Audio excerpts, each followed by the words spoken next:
ತುಂಬಾ ಜನ ಹೇಳ್ತಾರೆ ಕೆಲಸ ಇಲ್ಲ ಅಂತ. ಕೆಲವರು ಕಂಪ್ಲೇಂಟ್ ಮಾಡ್ತಾರೆ 8 ವರ್ಷಗಳಲ್ಲಿ 2 ಕೋಟಿ ಕೆಲಸ ಎಲ್ಲಿ ಹೋಯ್ತು ಅಂತ. ಆದ್ರೆ ಇಲ್ಲಿ ವಿಷಯ ಅದರದಲ್ಲ. ವಿಷಯ ಏನು ಅಂತಂದ್ರೆ ಕೊಟ್ಟಿರುವಂತ ಕೆಲಸ ಎಲ್ಲಿ ಹೋಯ್ತು. ನೀವು ನೋಡಿದ್ರಲ್ವಾ ಶ್ರೀಲಂಕಾದಲ್ಲಿ ಏನಾಗಿತ್ತಂತ? ಜನಗಳನ್ನ ಬಡವರನ್ನಾಗಿಡಿ, ಆದ್ರೆ ಜನಗಳನ್ನ ಒಂದು ಹಂತದ ಮೇಲೆ ಬಡವರನ್ನಾಗಿ ಮಾಡ್ಬಿಡಿ ಅವರು ತಿರುಗಿ ಬಿದ್ಬಿಡ್ತಾರೆ. ಮಾಡೋದು ಯಾರೋ ಒಬ್ಬ, ಅನುಭವಿಸೋರು ನಾವೆಲ್ಲರೂ. ನಿಮ್ಗೆಲ್ಲ ಸಿಗ್ತಾ ಇರುತ್ತೆ.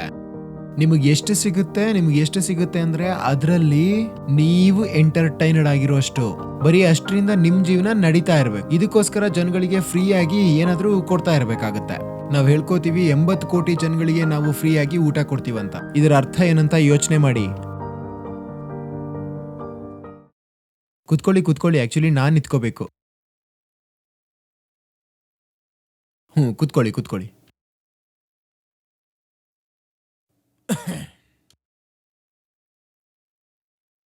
ಹಾ, ಈಗ ವೇದಿಕೆ ನಮ್ದು. ನಂಗೆ ಈ ರೀತಿನೇ ಇಷ್ಟ. ಇದೆಲ್ಲ ಔಪಚಾರಿಕ ವಿಷಯ ಏನಿದೆ ಇದೆಲ್ಲ ಮೀಡಿಯಾದವರಿಗೆ ಸರಿ. ನಿಮ್ಮೆಲ್ರಿಗೂ ಸ್ವಾಗತ. ನಿಮ್ಮಲ್ಲಿ ಬಹಳಷ್ಟು ಜನ ತುಂಬ ದೂರದಿಂದ ಬಂದಿರ್ತೀರ. ಮತ್ತು ನಾನು ಲೇಟಾಗಿ ಬಂದೆ, ಮತ್ತು ಅದಕ್ಕೆ ಬೇಜಾರಿದೆ ನನಗೆ. ಯಾವುದೇ ಟ್ರಾಫಿಕ್ ಅನ್ನೋ ಎಲ್ಲ ರೀಸನ್ ಎಲ್ಲ ಇಲ್ಲ, ನನ್ನಿಂದನೇ ಲೇಟ್ ಆಯಿತು. ಸ್ವಲ್ಪ ಬೋಧ ಸ್ಥಳದಲ್ಲಿ ಸ್ವಲ್ಪ ಪ್ರಾಬ್ಲಮ್ ಇತ್ತು, ಸರಿ ಮಾಡೋಷ್ಟರಲ್ಲಿ ಲೇಟ್ ಆಯಿತು. ನೀವು ಇಷ್ಟ ತನಕ ಕಾಯ್ತಾ ಇದ್ರಿ, ಧನ್ಯವಾದ. ಈಗ ಶುರು ಮಾಡೋಣ. ಹೇಳಿ. ಗುಡ್ ಈವ್ನಿಂಗ್ ಆಚಾರ್ಯ ಅವರೇ.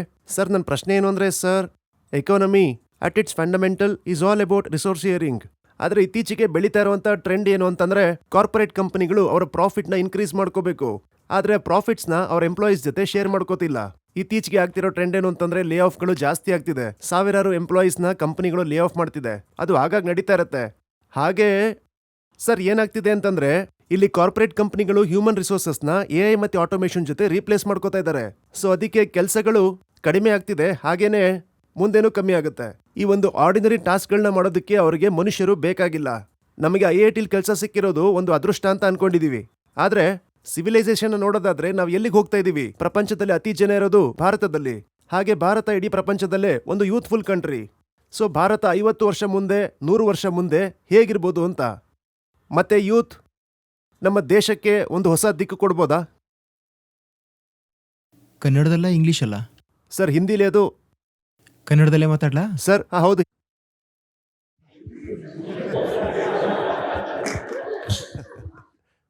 ಪ್ರಶ್ನೆ ಏನು? ಒಂದು ಪ್ರಶ್ನೆಗೆ ಬನ್ನಿ. ಯಾವ್ದ್ರ ಬಗ್ಗೆ ಯೋಚನೆ ಮಾಡ್ತಿದ್ದೀರಿ? ಸರ್, ಪ್ರಶ್ನೆ ಏನು ಅಂತಂದ್ರೆ ಈ AI ಮತ್ತೆ ಆಟೋಮೇಷನ್ನ ನಾವು ನಿಲ್ಸೋಕ್ಕಾಗಲ್ಲ, ಅದು ಇದ್ದೇ ಇರುತ್ತೆ. ಜಾಬ್ಸ್ ಕಡಿಮೆ ಆಗುತ್ತೆ. ತುಂಬಾ ಜನ ಹೇಳ್ತಾರೆ ಕೆಲಸ ಇಲ್ಲ ಅಂತ. ಕೆಲವರು ಕಂಪ್ಲೇಂಟ್ ಮಾಡ್ತಾರೆ 8 ವರ್ಷಗಳಲ್ಲಿ 2 ಕೋಟಿ ಕೆಲಸ ಎಲ್ಲಿ ಹೋಯ್ತು ಅಂತ. ಆದ್ರೆ ಇಲ್ಲಿ ವಿಷಯ ಅದರದಲ್ಲ. ವಿಷಯ ಏನು ಅಂತಂದ್ರೆ ಕೊಟ್ಟಿರುವಂತ ಕೆಲಸ ಎಲ್ಲಿ ಹೋಯ್ತು. ಕೆಲಸ ಮಾಡೋದಕ್ಕೆ ನಮಗೆ ಅವಕಾಶ ಆದ್ರೂ ಇರ್ಬೇಕಲ್ಲ. ಯಾಕಂದ್ರೆ ಮನುಷ್ಯರ ಅವಶ್ಯಕತೆ ಈಗ ಕೆಲವು ಕ್ಷೇತ್ರಗಳಲ್ಲಿ ಮಾತ್ರ ಇದೆ. ದಿನೇ ಎಲ್ಲಾ ಕಡೆನೂ ಆಟೋಮೇಷನ್ ಬರ್ತಾ ಇದೆ. ಸೊ ಇಲ್ಲಿ ವಿಷಯ ಕೇವಲ ಇಂಡಿವಿಜುವಲ್ ಕೆಪಾಸಿಟಿ ಇದಲ್ಲ. ಯಾಕಂದ್ರೆ ಎಷ್ಟೋ ಮೋಟಿವೇಶನಲ್ ಸ್ಪೀಕರ್ಸ್ ಹೇಳ್ತಾರೆ rise above the rest, upskill yourself to avoid being laid off. ಆದ್ರೆ ನಾವು ಒಂದು ಸಿವಿಲೈಸೇಷನ್ ಆಗಿ, ಅಂದ್ರೆ ಒಟ್ಟಾಗಿ ನಾವು 7 ಬಿಲಿಯನ್ ಪೀಪಲ್ ನಾವು ಎಲ್ಲಿಗೆ ಹೋಗ್ತಾ ಇದೀವಿ? ಮುಂದೆ 50-100 ವರ್ಷಗಳಲ್ಲಿ ಇಂಡಿಯಾ ಎಲ್ಲಿಗೆ ಹೋಗುತ್ತೋ ಅದೇ ಪ್ರಪಂಚನ ಶೇಪ್ ಮಾಡುತ್ತೆ. ಯಾಕಂದ್ರೆ ಇಂಡಿಯಾ ಪಾಪ್ಯುಲೇಷನ್ ಹೆಚ್ಚಾಗಿದೆ, ಯಂಗ್ ಪಾಪ್ಯುಲೇಷನ್ ಹೆಚ್ಚಾಗಿದೆ. ಅಷ್ಟೊಂದು ಮುಂದೆ ಹೋಗ್ಬೇಡ, ಒಂದೊಂದಾಗಿ ಹೋಗೋಣ, ಸರಿನಾ? ಈಗ ನಾವು ಮನುಷ್ಯರು ಅಲ್ವಾ? ಮತ್ತೆ ನಾವು ಕೆಲವು ವರ್ಷಗಳ ಹಿಂದೆ ಕಾಡಲ್ಲಿ ಇರ್ತಾ ಇದ್ವಿ, ಗೊತ್ತಾ? ನಾವೇನಾದ್ರೂ ಹೀಗೆ ಅಂದ್ಕೊಂಡ್ರೆ ಮನುಷ್ಯ ಈ ಭೂಮಿ ಮೇಲೆ 100 ವರ್ಷ ಹಳೆಯವನು. ಅವಾಗ ಕಾಡಿಂದ ಹೊರಗಡೆ ಬಂದು 2 ಸೆಕೆಂಡ್ ಆಗಿದೆ. ಮನುಷ್ಯ ಅಂದ್ರೆ ಹೋಮೋಸೇಪಿಯನ್ಸ್ ಅಷ್ಟೇ ಅಲ್ಲ, ನಮಗಿಂತ ಹಿಂದೆ ಇದ್ದ ನಮ್ಮ ಆ ಪೂರ್ವಜರು. ಅವ್ರಿಗೆ ನಾವು ಸ್ಪೀಸಿಸ್ ಅಂತ ಬೇರೆ ಹೆಸರು ಕೊಟ್ಟಿದ್ದೀವಿ. ಅವ್ರು ಯಾರು? ಪೂರ್ವಜರು.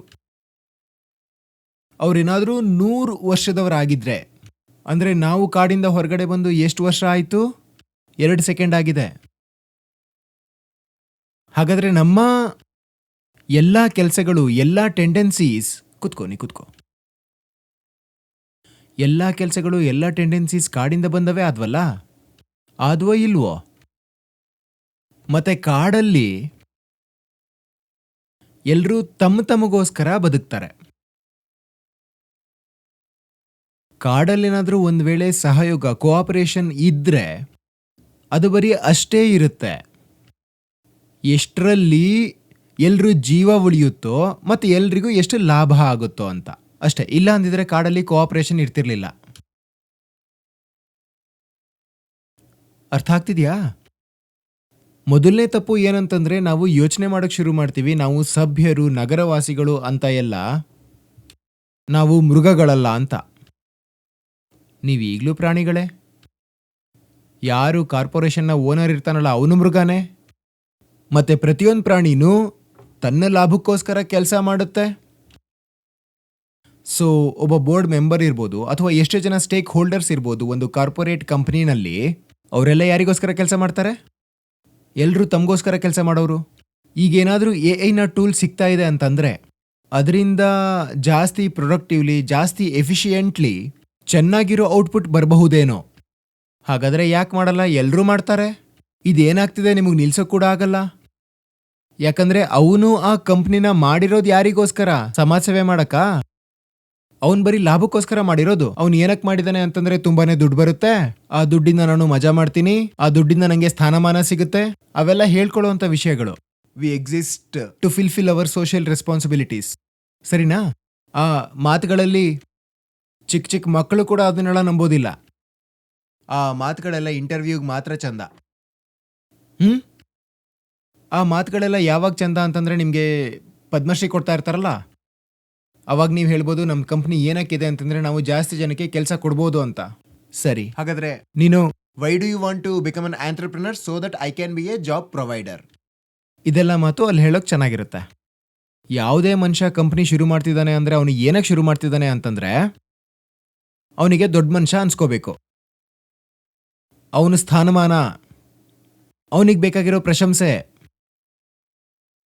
ಮತ್ತು ಅವನಿಗೇನಾದರೂ ಅವಕಾಶ ಸಿಕ್ಕಿದ್ರೆ ಒಂದಿನ ಎಲ್ಲದನ್ನು ಮಾರ್ಬಿಟ್ಟು ಎಕ್ಸಿಟ್ ಆಗ್ಬಿಡ್ತಾನೆ. ನಮ್ಮ ಆ ಬ್ಯಾಚ್ ಏನಿದೆ, IT ಅನ್ಸ್ತು ನಮ್ಮ ಬ್ಯಾಚ್ ಏನಿದೆ, ಹಿಂದೆ ಮುಂದಿನ ಬ್ಯಾಚ್ ಏನಿದೆ, ಪ್ಯಾನ್ IITದು ಬ್ಯಾಚ್ ಇದೆ, ಇನ್ನು ಮುಂದೆ ಬರೋವಂಥವ್ರದ್ದು ಬ್ಯಾಚ್ ಇದೆ, ವಾಟ್ಸಪ್ ಗ್ರೂಪ್ಸ್ ಇದಾವೆ ಇವ್ರದೆಲ್ಲ. ಆ ಗ್ರೂಪ್ಗಳಲ್ಲಿ ಹೆಚ್ಚಿನ ಶುಭಾಶಯ ಯಾವಾಗ ಬರೋದು ಅಂತ ಗೊತ್ತಾ? ಯಾವಾಗ ಬರುತ್ತೆ? ಯಾರಾದರೂ ಏನಾದರೂ ಶುರು ಮಾಡ್ತಾರಲ್ಲ ಆವಾಗ ಬರೋದಿಲ್ಲ. ಯಾಕಂದರೆ ಆರಂಭ ಎಲ್ಲರೂ ಮಾಡ್ತಿರ್ತಾರೆ, ಮುಕ್ತಾಯನೂ ಆಗ್ತಿರುತ್ತೆ. ಜಾಸ್ತಿ ಶುಭಾಶಯ ಯಾವಾಗ ಬರುತ್ತೆ ಅಂದರೆ ಯಾರಾದರೂ ಎಕ್ಸಿಟ್ ಆಗ್ತಾರಲ್ಲ ಆವಾಗ. ಎಕ್ಸಿಟ್ ಅಂದರೆ ಅರ್ಥ ಗೊತ್ತಾ? ಎಕ್ಸಿಟ್ ಅರ್ಥ ಏನಂದರೆ 5 ವರ್ಷ 10 ವರ್ಷ ಎಷ್ಟು ವರ್ಷನಾದರೂ ಕಂಪ್ನಿನ ನಡೆಸ್ಬಿಟ್ಟು ಯಾರಿಗಾದ್ರೂ ಮಾರ್ಬಿಡೋದು. ಈ ಮಾರೋದು ಹೇಗೆ ಅಂತಂದರೆ ಯಾರು ಮಾರಿರ್ತಾರಲ್ಲ ಅವರಿಗೆ, ಕೆಲವರಿಗೆ 100 ಕೋಟಿ, ಕೆಲವರಿಗೆ 500 ಕೋಟಿ ಸಿಕ್ಕಿರ್ಬೋದು, ಅವ್ರಿಗೆ ಶುಭಾಶಯ ಬರುತ್ತೆ. ನಮ್ಮ ಬ್ಯಾಚ್ ಇಂಥದ್ರಲ್ಲೆಲ್ಲ ತುಂಬ ಸಮೃದ್ಧಿಯಾಗಿದೆ. ಇಲ್ಲಿ 1000 ಕೋಟಿ 2000 ಕೋಟಿ ಜನನೂ ಇದ್ದಾರೆ. ಮತ್ತೆ ಅವ್ರು ಬಂದ ಕೂಡಲೇ ಎಲ್ರದ್ದು ನಮಸ್ಕಾರ ನಮಸ್ಕಾರ, ಕಂಗ್ರ್ಯಾಚುಲೇಷನ್ಸ್. ಏನಕ್ಕೆ ಮಾಡಬೇಕು ಅಂತಂದರೆ ಅವನಿವತ್ತು 100 ಜನನ ಎಕ್ಸ್ಟ್ರಾ ಹೈರ್ ಮಾಡ್ದ. ನಾನಂತೂ ಇದಕ್ಕೆಲ್ಲ ಕಂಗ್ರ್ಯಾಚುಲೇಷನ್ಸೇ ನೋಡಿಲ್ಲ. Congratulations the 100 message. ಇವತ್ತು ನೀನು ಇಷ್ಟು ಹೈರಿಂಗ್ ಮಾಡಿ ಇಂಡಿಯಾ ದೊಡ್ಡ ಎಂಪ್ಲಾಯೀಸ್ಗಳ ಪಟ್ಟಿಯಲ್ಲಿ 100ನೇ ಸ್ಥಾನನ ನಾನಿವತ್ತು ಆಕ್ರಮಿಸ್ಕೊಂಡೆ. ಜನ ಹೇಳ್ತಾರೆ ಕಂಗ್ರ್ಯಾಚುಲೇಷನ್ಸ್. ಏನಿಲ್ಲ, ಇದೆಲ್ಲ ಒಂಥರ ಮೂರ್ಖತನ ನಿಮ್ಮ ಹತ್ರ ಇಷ್ಟೊಂದು ಜನ ಇದ್ದಾರೆ ಅಂತಂದ್ರೆ. ಯಾಕಂದ್ರೆ ಕೆಲಸ ಏನಾದರೂ ಜನಗಳು ಇಲ್ಲದೆ ಮಾಡ್ಬೋದು ಅಂತಂದ್ರೆ ಜನಗಳೆಲ್ಲ ಆಮೇಲೆ ಭಾರ ಆಗ್ತಾರೆ. ಯಾವುದಾದ್ರೂ ಕೆಲಸ ಮನುಷ್ಯರು ಇಲ್ಲದೆ ನಡೆಯುತ್ತೆ ಅಂತಂದ್ರೆ ಮನುಷ್ಯರ ಮೇಲೆ ಯಾಕೆ ಇನ್ವೆಸ್ಟ್ ಮಾಡಬೇಕು? ಮನುಷ್ಯರ ಮೇಲೆ ಇನ್ವೆಸ್ಟ್ ಮಾತ್ರ ಅಲ್ಲ, ಅವರು ನ್ಯೂಸೆನ್ಸ್ ಕೂಡ ಮಾಡ್ತಾರೆ. ಜನಗಳಿಗೆ ಗೊತ್ತೇ ಇಲ್ಲ ಅವ್ರು ಏನು ಮಾಡ್ತಿದ್ದಾರೆ ಅಂತ, ಅವರೇ ನಿರ್ಧಾರ ಮಾಡಿಬಿಡ್ತಾರೆ. ಈಗ ನೀವು ಏನು ಪ್ರಶ್ನೆ ಕೇಳ್ತಿದ್ರಲ್ಲ ಯೂತ್ಫುಲ್ ಐಡಿಯಲಿಸಮ್ ಬಗ್ಗೆ, AI ಬರ್ತಿದೆ, ಜನ ಕೆಲಸ ಕಳ್ಕೋತಾರೆ, ಏನಾಗ್ಬಿಡುತ್ತೆ ಈ ಪ್ರಪಂಚಕ್ಕೆ? ಲೇ ಆಫ್ ಆದರೆ ಜನ ಸುಮ್ಮನೆ ಇದ್ಬಿಡ್ತಾರೆ. ಯಾವಾಗ ಜನ ಖಾಲಿ ಕೂತಿರ್ತಾರೋ ಮತ್ತು ಅವಾಗ ಎಲೆಕ್ಷನ್ ಬರುತ್ತೋ ಫ್ರೀಯಾಗಿ ಅವರಿಗೆಲ್ಲ ಏನಾದರೂ ಕೊಟ್ಬಿಡ್ತಾರೆ. ಫ್ರೀಯಾಗಿ ಕೊಡೋದು 2 ಕಾರಣಕ್ಕೆ ಅವಶ್ಯಕತೆ. ಮೊದಲನೇದು, ನೋಟ್ ಕೊಟ್ಟಿಲ್ಲ ಅಂದರೆ ವೋಟ್ ಯಾರು ಹಾಕ್ತಾರೆ. ಎರಡನೇದು, ಈಗ ಬರ್ತಿರೋವಂಥ ಪ್ರಾಡಕ್ಟ್ನ ತಗೊಳ್ಳೋಕೆ ಜನಗಳ ಹತ್ರ ಸ್ವಲ್ಪನಾದರೂ ದುಡ್ಡಿರಬೇಕಲ್ವಾ, ಇಲ್ಲ ಅಂದರೆ ಏನು ತಗೋತಾರೆ? ಹಾಗಾದರೆ ಏನಾದರೂ ತಗೊಳ್ಳೋಕೆ ಜನಗಳ ಹತ್ರ ಸ್ವಲ್ಪನಾದರೂ ದುಡ್ಡಿರಬೇಕು, ಅಷ್ಟು ವ್ಯವಸ್ಥೆನ ಈ ಸಮಾಜ ನೋಡ್ಕೊಳ್ಳುತ್ತೆ.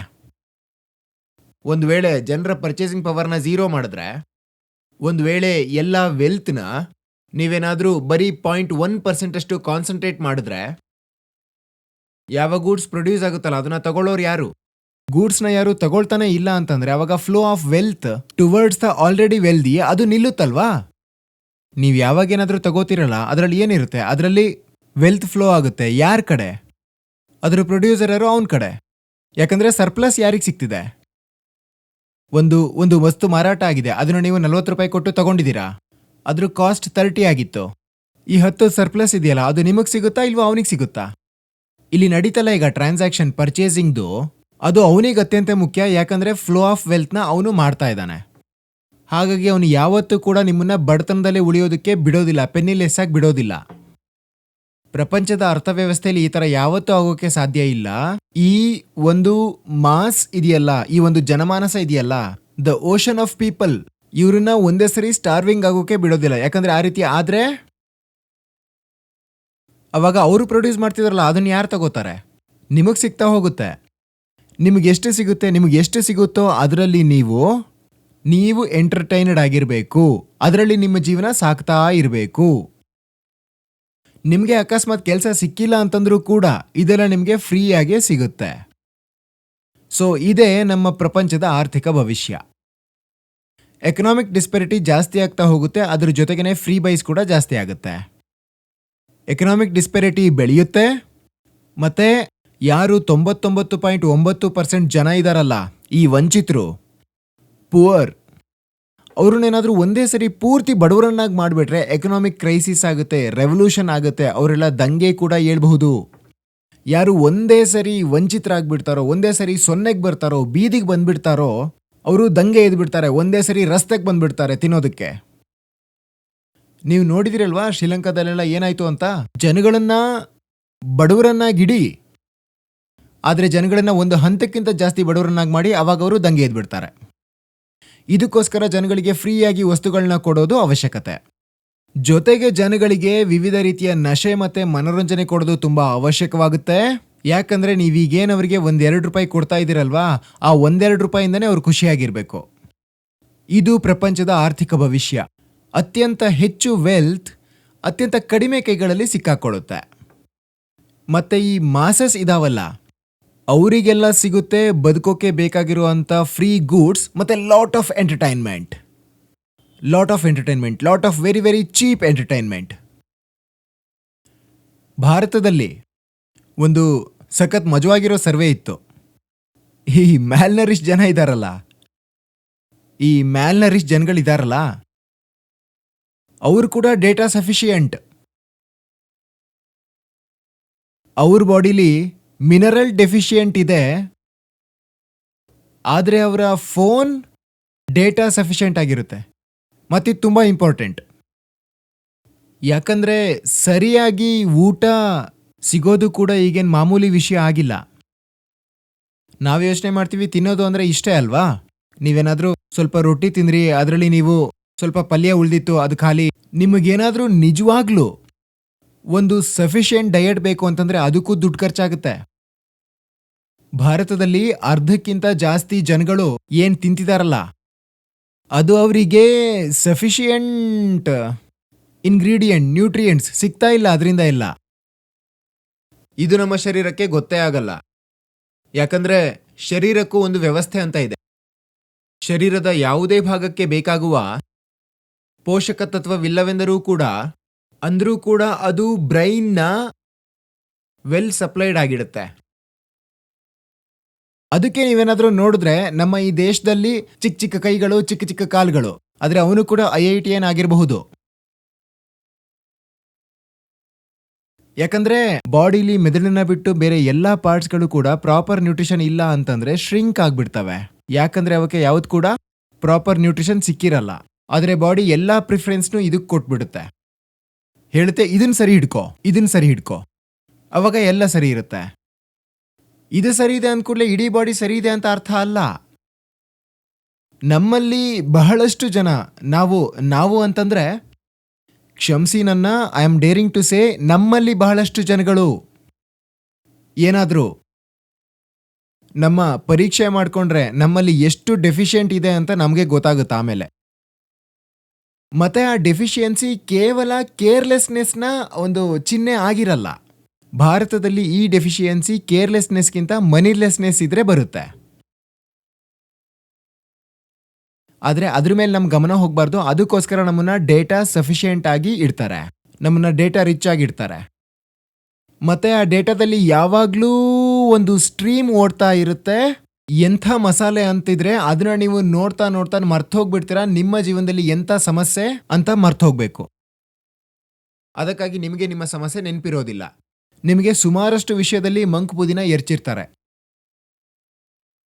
ಟಿಟಿಲೇಷನ್, sex, entertainment, humour, comedy of all likes, politics, sports. ಇದೆಲ್ಲ ಏನಕ್ಕೆ ಅಂತಂದ್ರೆ ಇದರಿಂದ ನೀವು ನಿಮ್ಮ ನಿಜವಾದ ಸಮಸ್ಯೆನ ಮರಿಬೇಕು ಅಂತ. ಮತ್ತೆ ನಿಜವಾದ ಸಮಸ್ಯೆ ಏನಂದ್ರೆ ಈ ಇನ್ಕಮ್ ಅನ್ಇಕ್ವಾಲಿಟಿ ಭಾರತದಲ್ಲಿ ಮುಂಚೆಯಿಂದನೂ ಇದೆ, ಮತ್ತೆ ಈಗ ಇನ್ನು ಎಷ್ಟು ಜಾಸ್ತಿ ಆಗ್ತಿದೆ ಅಂತ ಅಂದ್ರೆ ಪ್ರತಿ ವರ್ಷನೂ ಜಾಸ್ತಿ ಆಗ್ತಾನೆ ಇದೆ. ಇದು ನಿಮಗೆ ಗೊತ್ತಾಗಿ ಸುಸ್ತಾಗ್ತೀರಾ? ಎಷ್ಟೆಲ್ಲ ಲಕ್ಸುರಿ ಗೂಡ್ಸ್ಗಳು ಇದಾವಲ್ಲ, ಅದರಲ್ಲಿ ಇಂಡಿಯಾ ಆಸ್ ಎ ಮಾರ್ಕೆಟ್ ವೆಸ್ಟ್ಗೆ ಕಾಂಪೀಟ್ ಮಾಡ್ತಾ ಇದೆ. ಲಕ್ಸುರಿ ಗೂಡ್ಸ್ಗಳಲ್ಲಿ ಇಂಡಿಯಾ ವೆಸ್ಟ್ ಏನಿಲ್ಲ ಅಂದ್ರೂ ಯುರೋಪ್ ದೇಶಕ್ಕಿಂತ ಕಡಿಮೆನೇ ಇದೆ. ಅದಕ್ಕಿಂತ ತುಂಬಾ ದೊಡ್ಡ ಮಾರ್ಕೆಟ್ ಆಗಿದೆ ಈಗ. For examples, residences that cost over 10 or 15 crores, ಅದ್ರದ್ದು ಎಷ್ಟು ಯೂನಿಟ್ಸ್ UK ಸೇಲ್ ಆಗ್ತಿದೆಯಲ್ಲ, ಕಾಂಪೇರಿಟಿವ್ಲಿ ಅಷ್ಟು ಇಂಡಿಯಾದಲ್ಲೂ ಸೇಲ್ ಆಗ್ತಿದೆ. For example, vehicle that cost over 1 crore, ಕೋಟಿಗಿಂತ ಜಾಸ್ತಿ ಬೆಲೆ ಬಾಳುವಂಥ ಕಾರ್ಗಳು ಏನಿದಾವಲ್ಲ ಅವಕ್ಕೆಲ್ಲ ಇಂಡಿಯಾ ತುಂಬ ದೊಡ್ಡ ಮಾರ್ಕೆಟ್ ಆಗಿದೆ.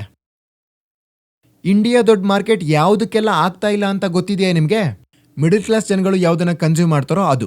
ಇಂಡಿಯಾದ ಲಿಬರೈಸೇಷನ್ ಆಯ್ತಲ್ಲ 91ನಲ್ಲಿ, ಅವಾಗ ಆ ಕಂಪ್ನಿಗಳು MNCಗಳು ಇಂಡಿಯಾಕ್ಕೆ ಬಂದು ಅವರೆಲ್ಲ ಇಂಡಿಯಾದ ಒಂದು ಗ್ರೇಟ್ ಮಿಡಲ್ ಕ್ಲಾಸ್ ಮಾರ್ಕೆಟ್ನ ನೋಡ್ಕೊಂಡು ಇಂಡಿಯಾದ ಮಿಡಲ್ ಕ್ಲಾಸ್ಗಳೆಲ್ಲ ದೊಡ್ಡ ಆಗ್ತವೆ. ಆದರೆ ಉಲ್ಟಾ ಆಗೋಯ್ತು.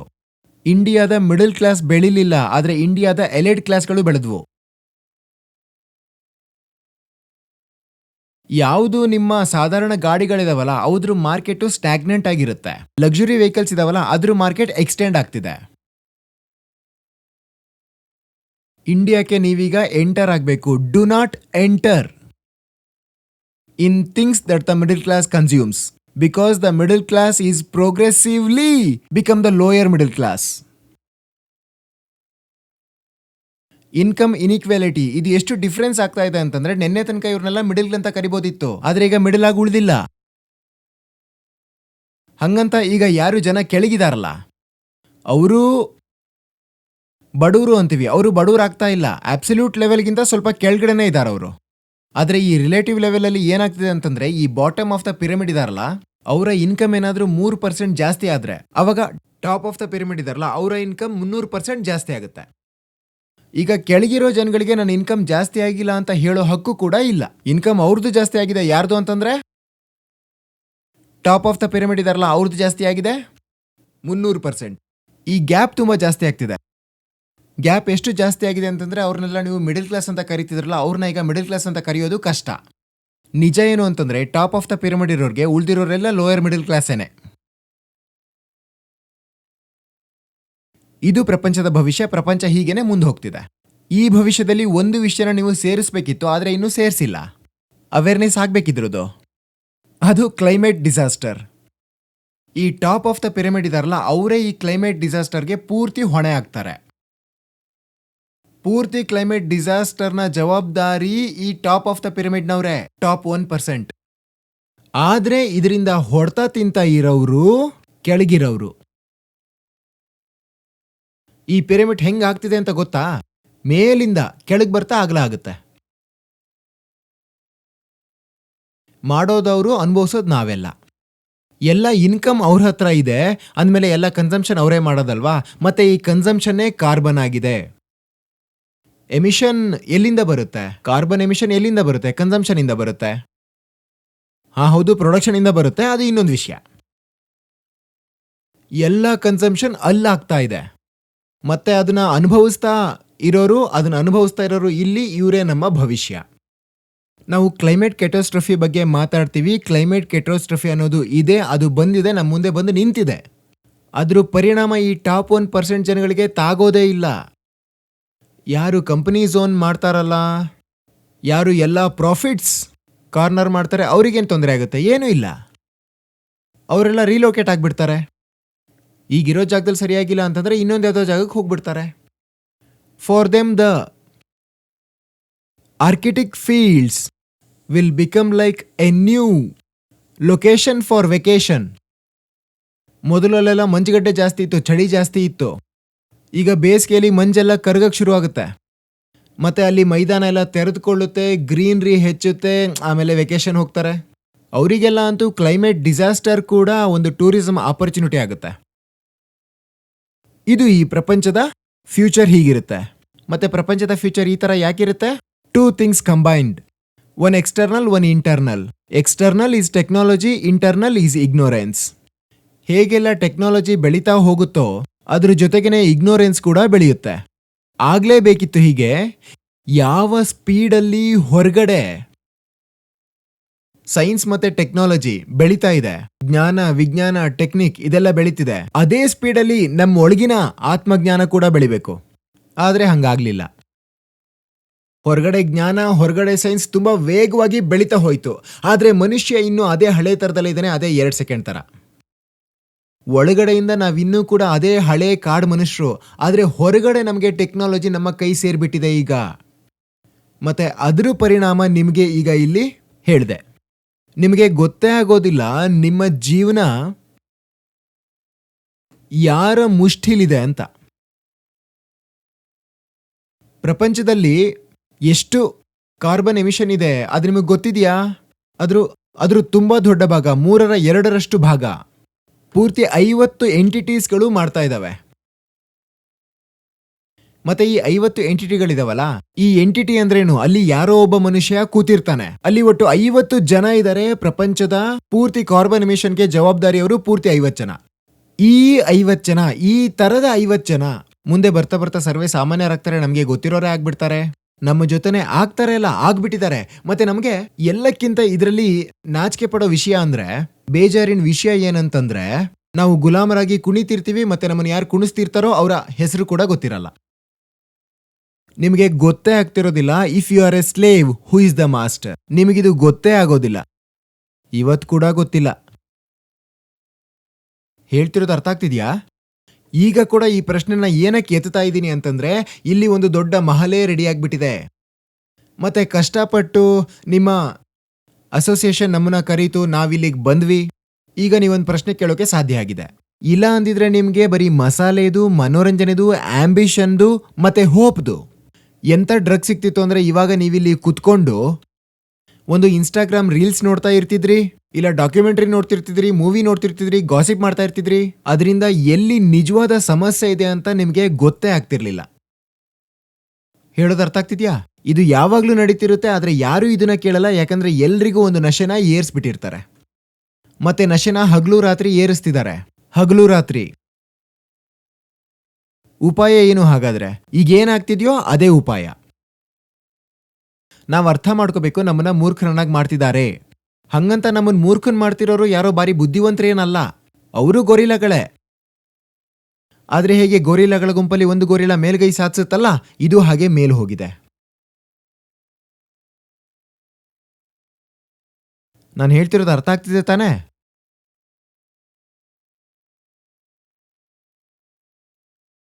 ಈಗೇನ್ ಮಾಡೋದು?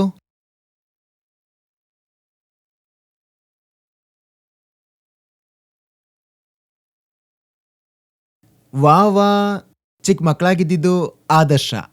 ಎಷ್ಟು ಮುಗ್ಧ ಪ್ರಶ್ನೆಗಳು. ಯಾರು ಎಲ್ಲ ಪ್ರಾಫಿಟ್ ಮಾಡ್ತಾ ಇದ್ದಾರಲ್ಲ, ಅವರು ಪ್ರಾಫಿಟ್ನ ಏನಕ್ಕೆ ಶೇರ್ ಮಾಡೋದಿಲ್ಲ? ಅಬ್ಬಾ, ಅವ್ರೇನು ಶೇರಿಂಗ್ ಮಾಡೋಕೆ ಪ್ರಾಫಿಟ್ ಮಾಡ್ಕೊಂಡಿರೋದು? ಏನಕ್ಕೆ?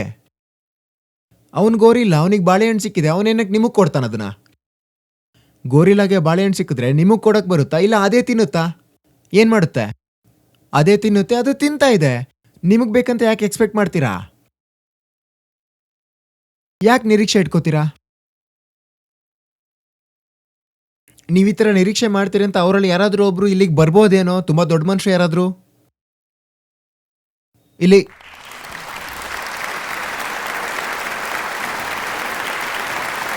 ನೀವು ಕೂಡ ಈ ತರ ಯಾವುದೋ ಒಂದು ಮುಗ್ಧ ಪ್ರಶ್ನೆನ ಕೇಳಿರ್ಲೂಬಹುದು. ಏನಂದ್ರೆ, ಸರ್ ನಿಮ್ಗೆ 18,000 ಕೋಟಿದು ಲಾಭ ಆಗಿದೆ, ನೀವ್ ಅದನ್ನ ಏನ್ ಮಾಡ್ತೀರಾ? ಮತ್ತೆ ನೀವು ಈ ತರ ಪ್ರಶ್ನೆ ಕೇಳಿದಾಗ ಅವನು ಉತ್ತರ ಕೂಡ ಕೊಟ್ಟಿರಬಹುದು, ಇದನ್ನ ನಾನು ಇಂಡಿಯನ್ ಪಾಪ್ಯುಲೇಷನ್ಗೆ ಹಂಚ್ಬಿಡ್ತೀನಿ ಅಂತ. ವಾ, ಹಾ CSR ಮಾಡ್ತೀವಿ. ಮತ್ತೆ ಯಾರಿಗೆಲ್ಲ NGO ಬಗ್ಗೆ ಸ್ವಲ್ಪನಾರು ಗೊತ್ತಿರುತ್ತೋ ಅವ್ರಿಗೆ ಗೊತ್ತಾಗುತ್ತೆ CSR ಏನಂತ. ಅವ್ರಿಗೆ ಚೆನ್ನಾಗಿ ಗೊತ್ತಿರುತ್ತೆ CSR ಏನಂತ. ನಿಮ್ದು ಕೂಡ ಸಂಸ್ಥೆ ಇದೆ, ಮತ್ತೆ ತುಂಬಾ ಹಳೇದ್ ಕೂಡ ಆಗ್ತಾ ಇದೆ. ಇಲ್ಲಿವರೆಗೆ ₹1 ಕೂಡ CSR ನಿಂದ ಸಿಕ್ಕಿಲ್ಲ, ನಾವು ತಗೊಂಡಿಲ್ಲ. ಯಾಕಂದ್ರೆ CSR ನ ಅರ್ಥನೇ ಹೇಗೆ ಬರುತ್ತೋ ಹಂಗೆ ವಾಪಸ್ ಕೊಟ್ಬಿಡ್ಬೇಕು. ಮಧ್ಯದಲ್ಲಿ ಸ್ವಲ್ಪ ಇಟ್ಕೊಳ್ಳಿ. ಈ ತರದ ಪ್ರಸ್ತಾವನೆ ಎಲ್ಲ ಬಂದಿದೆ ಅವಾಗವಾಗ. ನಾವ್ ಹೇಳಿದ್ವಿ ಇದೆಲ್ಲ ಬೇಡಪ್ಪ, ಇದು CSR ಆಗಿದ್ರೆ ಮಾಡೋದೇ ಇಲ್ಲ. CSR ಇಂದ ₹1 ತಗೊಂಡಿಲ್ಲ ಇದುವರೆಗೂ. ಆದ್ರೆ ನಿಮ್ಮ ಚಪ್ಪಾಳೆ ಹೊಡಿಬೇಡಿ, ಡೊನೇಟ್ ಮಾಡಿ. CSR ಬರೋದಿಲ್ಲ ನಮ್ಮ ಹತ್ರ. ಅರ್ಥ ಆಗ್ತಿದ್ಯಾ? ಆದ್ರೆ ಇಲ್ಲಿವಾಗ ಯಾರಾದ್ರೂ ಬಂದು ನಿಮ್ಮ ಹತ್ರ ಹೇಳ್ತಾರೆ, let me tell you about our corporate social responsibility.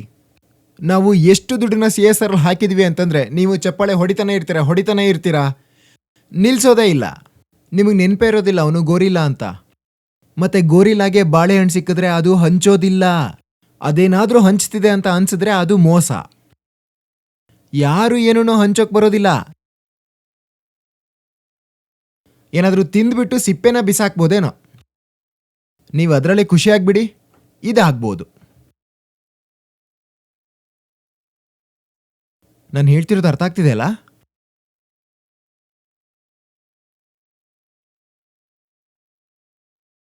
ಅರ್ಥ ಮಾಡ್ಕೊಳ್ಳಿ ಏನಾಗ್ತಿದೆ ಅಂತ.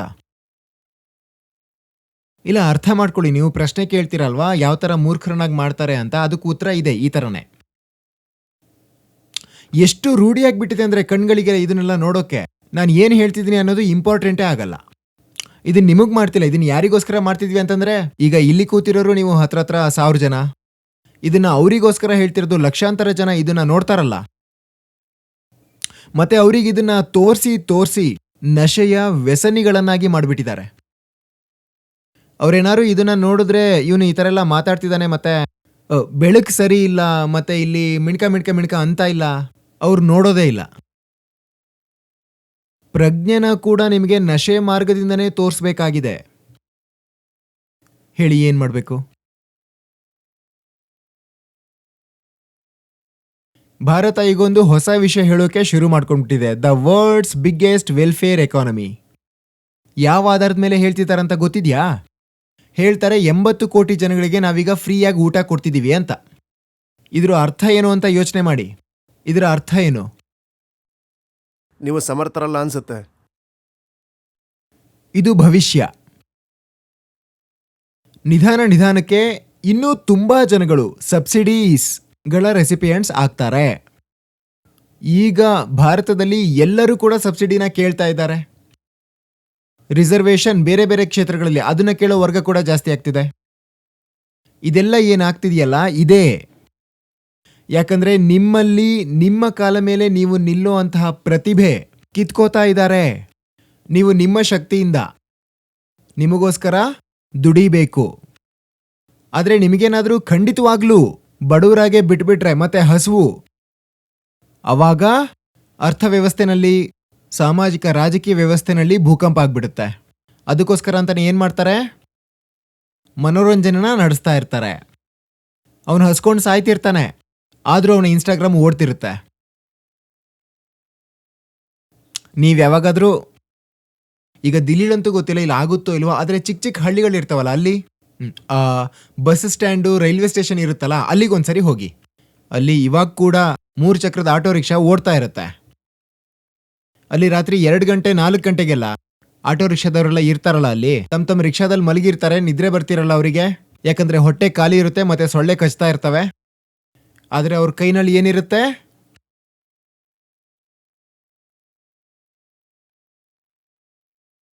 ಹೋಗಿ ನೋಡಿ ಒಂದ್ಸರಿ. ನೀವು ಹಂಗೆ ನಡ್ಕೊಂಡು ಹೋಗ್ತಾ ಇದ್ರೆ ನಿಮ್ ಕಿವಿಗೆ ಅವೆಲ್ಲ ಶಬ್ದಗಳು ಬರ್ತಾ ಇರ್ತವೆ.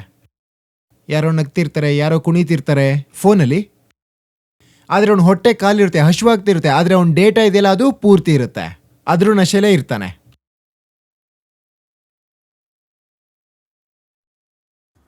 ನನ್ನ ಯಾತ್ರೆ ಹೆಚ್ಚು ಕಮ್ಮಿ 3 ವರ್ಷ ಮುಂಚೆ ಶುರುವಾಗಿದ್ದು. ಏನೇ ಸಮಸ್ಯೆ ಬಂದರೂ ಎದುರಿಸ್ತಾ ಹೋಗ್ತೀವಿ. ಕುಟುಂಬ ಸಮಸ್ಯೆಗಳು, ಮುಂದೆ ಏನು ಮಾಡೋದು ಏನು ಬೇಡ. ಮೊದಲನೇ ಸಲ ವಿಡಿಯೋ ನೋಡಿದಾಗ ಅನಿಸಿದ್ದು, ಇಡೀ ಜೀವನ ಬದಲಾಯಿಸುವಂತ ಮಾತಾಡ್ತಿದ್ದಾರೆ, ಅದು ಹೇಗೆ ಸಾಧ್ಯ ಅಂತ. ಅದು ಪ್ರಾಕ್ಟಿಕಲ್ ಅಂತ ಅನ್ನಿಸ್ಲಿಲ್ಲ. ಹೇಗೆ ಮಾತಾಡ್ತಿದ್ದಾರೆ ಅಂತಂದರೆ ಪ್ರಾಕ್ಟಿಕಲ್ ಅಲ್ಲ ಅನ್ನಿಸ್ತು. ಆಮೇಲೆ ಇನ್ನೂ ಇದನ್ನು ನಾನು ನೋಡೋದಕ್ಕೆ ಶುರು ಮಾಡಿದೆ. ಅದಾದಮೇಲೆ ನನಗೆ ನಿಮ್ಮ ಮಾತುಗಳಲ್ಲಿ ನಂಬಿಕೆ ಶುರು ಆಯಿತು. ಹಾಗೆ ಮುಂದುವರಿತಾ ಇದೆ. ಹೇಗೋ ಜೀವನ ನಡೀತಾ ಇದೆ. ಕುಟುಂಬದಲ್ಲೂ ಹಾಗೆ ನಮ್ಮ ಸಂಘರ್ಷಗಳೇನಿದೆ ಅದು ಕೂಡ ನಡೀತಾ ಇದೆ. ನನ್ನಲ್ಲಿ ಏನೋ ವಿಶೇಷ ಇದೆ ಅಂತ ನನಗೆ ಅನಿಸೋದಿಲ್ಲ. ಆದರೆ ಒಂದಂತೂ ನಿಜ, ನಾನು ಹೋರಾಡ್ತೀನಿ, ಬೀಳ್ತೀನಿ, ಆದರೆ ಎದ್ದೇಳೋದಕ್ಕೆ ಧೈರ್ಯ ಸಿಕ್ಕಿದೆ. ಭಯನ ಎದುರಿಸುವಂಥ ಧೈರ್ಯ ನನಗೆ ಸಿಕ್ಕಿದೆ. ಏನೇ ಚಾಲೆಂಜ್ ಇದ್ದರೂ ಹೊರಗಿನದ್ದಾಗಲಿ ಒಳಗಿನದ್ದಾಗಲಿ ಫೇಸ್ ಮಾಡ್ತೀನಿ. ನಾನು ನಿಮ್ಗೀಗ ಏನು ಹೇಳೋದು ಅಂದರೆ, ಯಾರ ಮನಸ್ಸಲ್ಲಾದರೂ ಶಂಕೆ ಅನ್ನೋದಿದ್ರೆ ಅಂಟಿಸಿದ ಮೇಲೂ ಚಿಂತೆ ಮಾಡಬೇಡಿ, ಅದು ಅಂಟ್ಕೊಂಡೇ ಇರುತ್ತೆ. ಯಾಕಂದರೆ ಇಲ್ಲಿಂದ ಏನು ಸಿಗುತ್ತೋ ಅದು ಒಳ್ಳೆಯದು ಅಂತಲೇ ಹೇಳ್ಬೋದು. ಇದು ಯಾರ್ಯಾರಿಗೆ ಸಿಕ್ಕಿದೆಯೋ ಅದು ಖಂಡಿತ ಪ್ರಸಾದನೇ. ನಾವು ಇಲ್ಲಿ ತನಕ ಬಂದಿರೋದು ಅದು ನಮ್ಮ ಪುಣ್ಯ. ಸೊ ನಂಬಿಕೆಯಿಂದ ಇರಬೇಕು. ಹಾಗೆ ಮುಂದೆ ಏನೇನಾಗುತ್ತೋ ಒಳ್ಳೇದೇ ಆಗುತ್ತೆ. ಆಚಾರ್ಯ ಅವ್ರು ಹೇಳಿದಾಗೆ ಸರಿ ಯಾವುದೋ ಅದನ್ನೇ ಮಾಡಬೇಕು, ಸುಖ ಯಾವುದು ದುಃಖ ಯಾವುದು ಅಂತ ನೋಡಬಾರ್ದು. ಸೊ ವ್ಯಕ್ತಿಗತವಾಗಿ ನಾನು ಹೀಗೆ ಇರ್ತೀನಿ. ಅದೇನೆಂದರೆ, ನನ್ನ ಕಷ್ಟಗಳನ್ನು ಕೇಳಿದ್ರಲ್ಲ, ಎಲ್ಲರ ಜೀವನದಲ್ಲೂ ಇರುತ್ತೆ. ಆದರೆ ನಿಜ ಏನು ಅಂತಂದರೆ, ಧೈರ್ಯ ಸಿಕ್ಕಿದೆ ಆಚಾರ್ಯ ಅವರಿಂದ. ಅದಕ್ಕೆ ತುಂಬ ಧನ್ಯವಾದ.